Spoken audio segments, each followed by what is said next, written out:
Welcome back to my channel. I'm Madeline Reeds, and today, once again, I'm changing up the genres and I'm trying something new. This week I decided to give graphic novels and manga a chance. I bought last year St. Catherine's. It's my first graphic novel. I bought it because the cover is truly stunning, and I finally put it on a TBR and I thought, why not just commit, read my first graphic novel, and pick some manga. There's a few I've always been interested in, and literally some people have been begging me to read them, so it was about time. And honestly, I am so happy I did.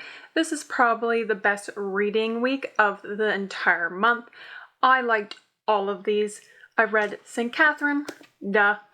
I also read the first one of Berserk.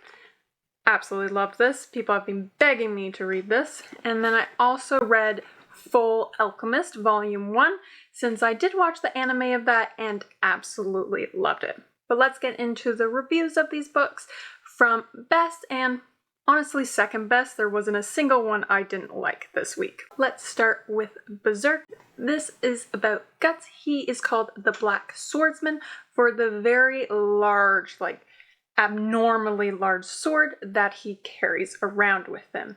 He is a fierce warrior, but he has been branded by evil forces, and the darkness is trying to get him. However, he doesn't go quietly. He quite literally cuts carnage wherever he goes. I wanted to read this because people have been begging me to read it, and plus, when I was in New Zealand with a friend who absolutely loves this series, they met someone with the tattoo, I guess, for Berserk, the branding, and instantly best friends.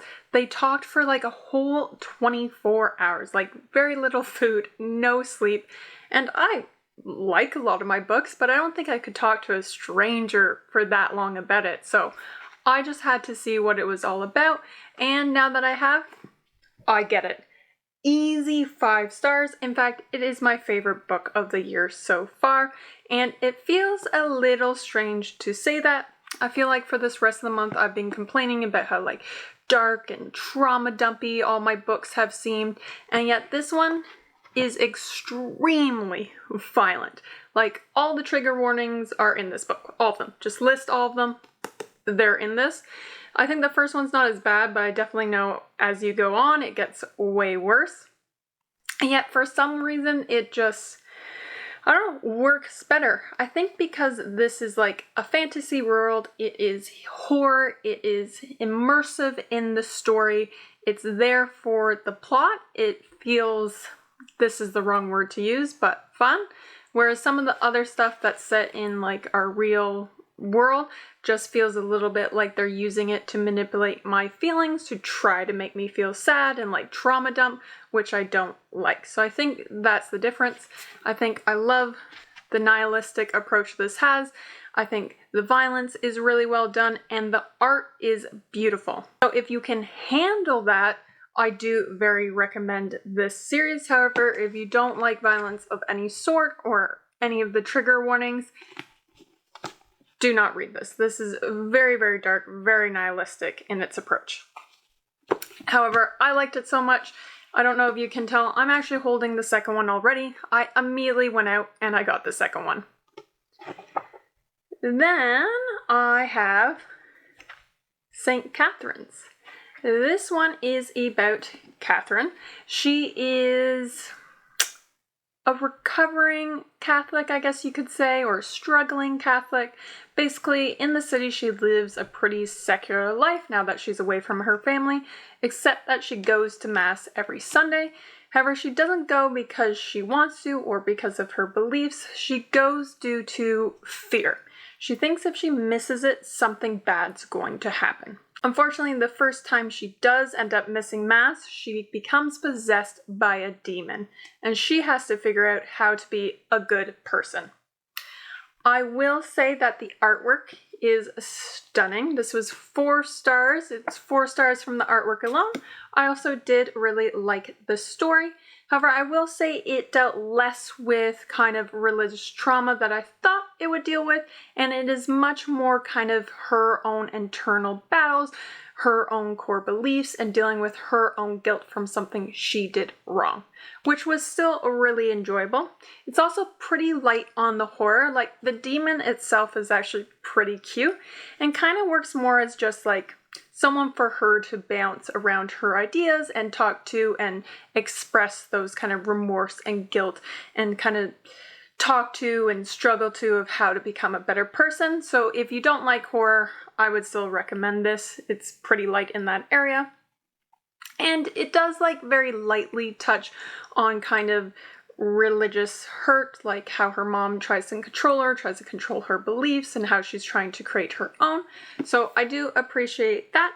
I do think stories that talk about religion, both good and also kind of the harms that come from it, are always super important to read.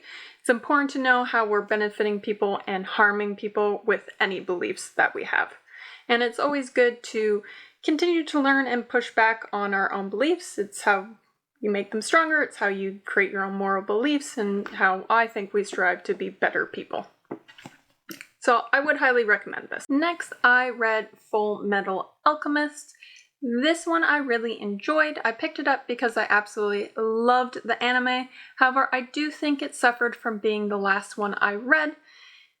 Somehow, in comparison to Berserk, it does feel just a little bit childish. That doesn't feel like a very fair critique. I think it's just because I was comparing the two. So this one, even though I gave it a 3.5, I could definitely see myself continuing the series and loving it, and even ranking this a little bit higher.